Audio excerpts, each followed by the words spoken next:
নমস্কার বন্ধুরা, আপনাদের সবাইকে নমস্কার জানিয়ে শুরু করছি আজকের রেসিপি। আজকে বানিয়ে দেখাবো ঝরঝরে গোবিন্দভোগ চালের বাসন্তী পোলাও। এই ঝরঝরে বাসন্তী পোলাও প্রত্যেকটা বাঙালির ঘরেই কিন্তু খুব প্রিয়, আর সবাই কিন্তু খুব পছন্দ করে। প্রত্যেকটা ওকেশনেই কিন্তু এই বাসন্তী পোলাও সবার ঘরেই বানানো হয়। এই রকম ঝরঝরে বাসন্তী পোলাও আপনারা বাড়িতে কিভাবে বানাবেন সেটাই আমি আপনাদের সাথে শেয়ার করব। তাহলে চলো আর বেশি কথা না বলে এটা আমি কিভাবে বানালাম আপনাদের সাথে শেয়ার করব। এবার আমি একটা বাটি নিয়ে নিয়েছি, তারপরে আমি এই কাপে করে 2 কাপ গোবিন্দভোগ চাল নিয়ে নেব। আমি এই কাপের মাপেই জল দিয়ে দেব, তাহলে আমাদের পোলাও বানাতে সুবিধা হবে। আপনারাও কিন্তু যে কোনো একটা কাপ অথবা বাটি সেট করে নেবেন, তাহলেই দেখবেন আপনাদের পোলাওটা একদম পারফেক্ট ঝরঝরে হবে। এবার আমরা চালটাকে সবার প্রথমে খুব ভালো করে ধুয়ে নেব। জল দেওয়ার পরে আমরা চালটাকে এইভাবে হাত দিয়ে ডলে ডলে খুব ভালো করে ধুয়ে নেব। একবারের জন্যই আমরা চালটাকে ধুয়ে নেব, অতিরিক্ত ধোয়ার কোনো প্রয়োজন নেই। বেশি ধুলে পরে চালের যে একটা সুন্দর গন্ধ আছে সেটা কিন্তু থাকবে না।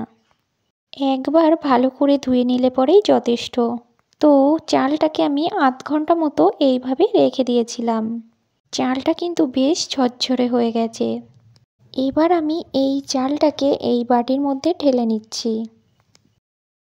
এবার আমি এই চালের মধ্যে দিয়ে দেব 1 টেবিল চামচ ঘি। বাসন্তী পোলাও বানানোর সময় আপনারা যতটা বেশি ঘি দেবেন তত কিন্তু খেতে টেস্ট হবে। ঘিয়ের পরিমাণ সবসময় কিন্তু বাসন্তী পোলাওতে একটু বেশিই লাগে। এটা গলানো ঘি হলে পরে 2 থেকে 3 টেবিল চামচ ঘি আছে।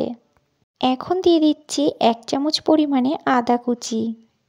আদাগুলোকে আমরা এইভাবে মিহি করে কুচি করে নিয়েছি। দিয়ে দিচ্ছি 1/2 চামচ পরিমাণে গরম মশলার গুঁড়ো। আর বাসন্তী পোলাওয়ে কালার আনার জন্য দিয়ে দেব 1/2 চামচ হলুদের গুঁড়ো। এবার আমরা হাত দিয়ে এই সব উপকরণগুলোকে খুব ভালো করে চালের সাথে মিশিয়ে নেব। চালটাকে খুব ভালো করে মাখিয়ে নেওয়ার পরে আমরা চালটাকে এইভাবে আধ ঘন্টা রেখে দেব। এতে করে চালের মধ্যে সমস্ত ফ্লেভারগুলো খুব ভালোভাবে ঢুকে যাবে। এইভাবে রেখে দিলে পরে কিন্তু বাসন্তী পোলাওটা খেতে ভীষণ স্বাদ লাগবে। এবার আমরা ঢাকা দিয়ে এটাকে আধ ঘন্টার জন্য রেখে দেব। আধ ঘন্টা পর আমি রান্নাটা শুরু করছি। দিয়ে দেব 2 টেবিল চামচ ঘি। ঘিয়ের পরিমাণটা তোমরা তোমাদের ইচ্ছে মতো বাড়িয়ে কমিয়ে দিতে পারো। এখন আমি 2 চামচ ঘি দিয়ে দিলাম। ঘিটা আমাদের কিন্তু খুব ভালোভাবে গলে গেছে। দিয়ে দেব 2টো তেজপাতা আর 3টে দারচিনি। দিয়ে দিচ্ছি 4-5টা এলাচ ফাটিয়ে নেওয়া। দিয়ে দিচ্ছি 4-5টা লবঙ্গ। এবার আমরা এই মশলাগুলোকে একটু নেড়ে চেড়ে ঘিয়ের সাথে ভালো করে মিশিয়ে নেব। কয়েক সেকেন্ডের জন্য ফোড়নটাকে একটু ভেজে নিলাম। এখন দিয়ে দেব কাজু বাদাম। এখানে আমি 15-20টা মতো কাজু বাদাম নিয়েছি। কাজু বাদামগুলোকে একটু ভেজে নেব।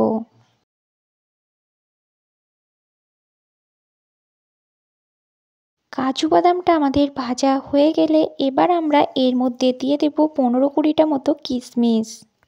এবার আমরা কিশমিশগুলোকে দেওয়ার পরে কিশমিশগুলোকেও একটু ভেজে নেব। তো কাজু কিশমিশ একসাথে মিশিয়ে নেওয়ার পর আমাদের কাজু কিশমিশ কিন্তু ভেজে নেওয়া হয়ে গেছে। এখন আমি এর মধ্যে দিয়ে দেব ম্যারিনেট করে রাখা চালগুলোকে। এখন আমি এগুলোর সাথে চালগুলোকে খুব ভালো করে নেড়েচেড়ে একটু ভেজে নেব। আপনারা যদি চালগুলোকে একটু ভালো করে ভেজে নেন তাহলে কিন্তু বাসন্তী পোলাও খুব সুন্দর ঝরঝরে হয়। আপনারা যখন বাসন্তী পোলাও রান্না করবেন তখন কিন্তু অবশ্যই চালগুলোকে একটু ভেজে নেবেন। 5 থেকে 6 মিনিট মতো আমি চালগুলোকে একটু ভেজে নিয়েছি। এবার আমরা এর মধ্যে দিয়ে দেব জল। আপনারা যে কাপ মেপে চাল নিয়েছিলেন সেই কাপ মেপে জল দেবেন। জলের পরিমাণটা যদি বাসন্তী পোলাওয়ে বেশি হয়ে যায় তাহলে কিন্তু বাসন্তী পোলাও ঝরঝরে হবে না। আমি এই কাপে 2 কাপ চাল নিয়েছিলাম, তার জন্য আমি এই কাপের 4.25 কাপ জল দিয়ে দিচ্ছি। আমি এখানে পুরো 3 কাপ ভর্তি জল দিয়ে দিয়েছি, আর লাস্টের কাপটা কিন্তু আমি পুরোপুরি ভর্তি করে দিইনি। এখন আমি এতে টোটাল 4.25 কাপ জল দিয়েছি।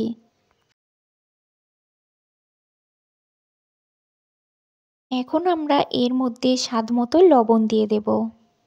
লবণটা দেওয়ার পর এইভাবে নাড়াচাড়া করে চালটাকে ঢাকা দিয়ে 5 মিনিটের জন্য মিডিয়াম আঁচে রেখে দেব। 5 মিনিট পর এবার আমি ঢাকনাটা সরিয়ে দিচ্ছি। হালকা হাতে চালগুলোকে একবার উল্টে পাল্টে নেড়ে চেড়ে নেব। নিচের দিকে যে চালগুলো আছে সেগুলো যাতে ওপর দিকে চলে আসে আর ওপরের চালগুলো যাতে নিচের দিকে চলে যায় তেমনভাবে আপনাদের নাড়াচাড়া করতে হবে।